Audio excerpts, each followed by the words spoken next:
移行モードにチェンジしましょう。よし。プリミティアプレイヤーエールです。今回は人力変形ロボを作ってみようと思います。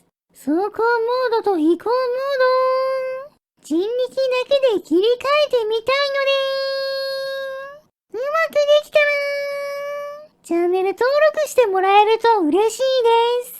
それでは作っていきましょう。まずは回し車の回転を90度変えて、プロペラを回すために必要な45度の角度がついた巻いた歯車という種類の歯車を作っていきます。ミニ四駆を作った時にも使いましたが、歯車の部品が小さすぎて、回転が効率よく伝わっていなかったので、今回はある程度大きな補修材を使います。こちらをこんな感じで、ベアリングと組み合わせながら、回し車に接続することで、回転方向を90度変えながら、歯車をぐるっと360度動かせるようにしました。この仕組みをもう片方にも作ったら、角度を合わせてつなげることで、同時に動かせるようにしましょう。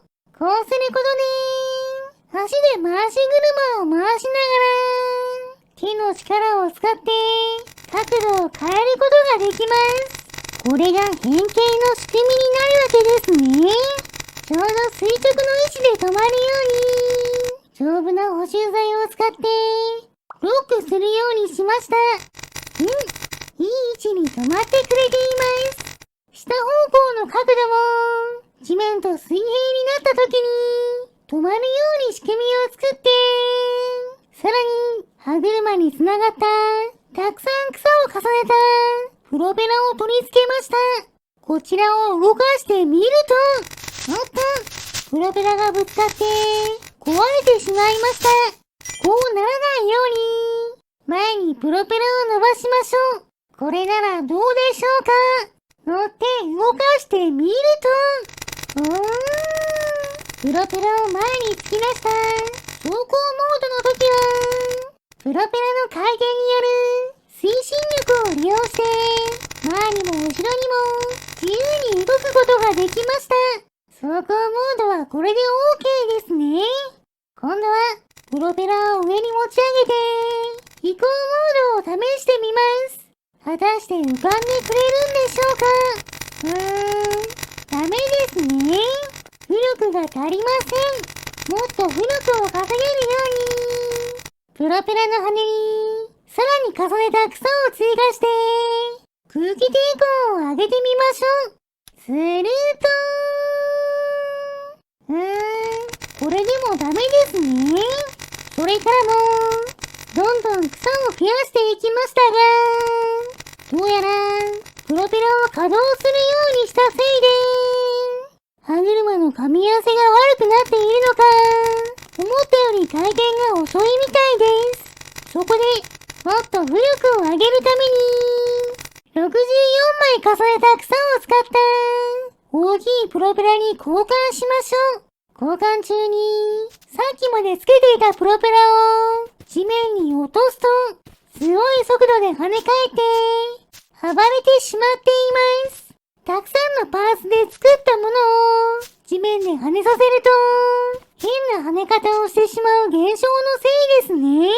気にせずプロペラを付け替えたら、もう一度乗ってみると、走行モードはさっきと同じく、問題ありませんね。移行モードにしてみると、ダメですね。浮かんでくれません。回転数も遅いですね。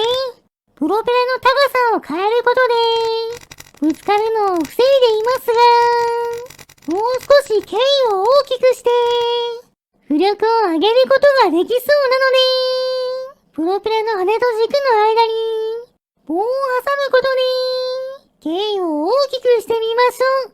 これならどうでしょうか。これだけプロペラが大きくなると、抵抗も強いです。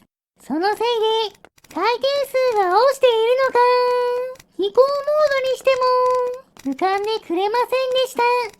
大きくすればいいわけではないんですね。だったら今度はプロペラの軸の角度をさらに浅くすることで抵抗を低くしてもっと早く回ってくれるようにしましょう。こんな感じで木のかけらを組み合わせることで左右どちらのプロペラにも使うことができる角度のついた軸ができます。こちらを取り付けて乗ってみると、動きはほとんど変わりませんね。もともとついていた軸もかなり浅い角度だったので、あまり効果はなかったみたいです。しょうがないので、プロペラの大きさを元に戻して、枚数を増やしましょう。さらに64枚重ねた草を追加すること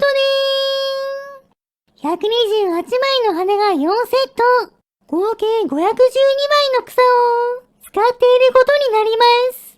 そのせいで、ゲームの処理がかなり重くなってしまいました。でも、ここまでプロペラを増やしたとしても、飛行モードにした状態で空を飛ぶことはできませんでした。さらに、パーツを薄くして軽量化した後、プロペラの枚数も16枚ずつ増やして、全部で576枚にした後、もう一度乗ってみましょう。さらに動作は重くなりましたが、走行モードは問題ありませんね。ではここで飛行モードにチェンジしましょう。よし、少しだけ浮かんでいます。さらに回し車を回し続けていると、しっかり浮かんで飛んでくれています。かなり浮力はギリギリですが、人力だけの力でこれだけ浮かばせて空を飛ぶことができたので、よしとしましょう。やはり変形する仕様にすると、変形する機能にパワーが奪われてしまうのか、性能は落ちてしまうみたいです。普通に乗ってもなかなか浮かんでくれませんが、風にうまく乗ればこのくらいの高度まで上昇して移動できました。そのまま風力発電機の前を通ると、壊されてしまいました。プロペラの枚数が多すぎるので、ゲームがフリーズしてしまいます。これもこの乗り物の不便なところですね。ちなみに、旋回性能の方は、全体が軽量で、前後の長さも短いおかげで、かなりクイックに旋回できます。最後はせっかくなので、この人力変形ロボに乗って、遠くまでドライブに行きましょう。でも、速度がかなり遅く、特に坂道だと、前のプロペラが邪魔になって、まともに進んでくれません。そして、飛行モードにしても、なかなか飛び立ちませんし、運よく飛び立ったとしても、ある程度飛ぶと、なぜか急激に回転数が落ちて、崩壊してしまう現象も起こりました。多分、プロペラを可動式にしたせいで、ベアリングがぐるぐる動いて、歯車の噛み合わせが悪くなっているんだと思います。かなりの時間ドライブしたので、この辺りで終了しましょう。それでは、ずっと人力で動かし続けて、疲れてきたので、スライムを捕まえてきて、燃やしてしまいましょう。燃えるものを集めてきて、火をつけます。いい感じに燃えていますね。よし、スライムも美味しそうに焼けたので、食べてしまいましょう。もちろん、今回頑張ってくれた、人力変形ロボさんにも、お裾分けしてあげます。はい、どうぞ。今回の動画はここまでです。面白かったと思ったら、チャンネル登録、高評価をしていただけると嬉しいです。リクエストなど、コメントもお待ちしていますね。それでは皆さん、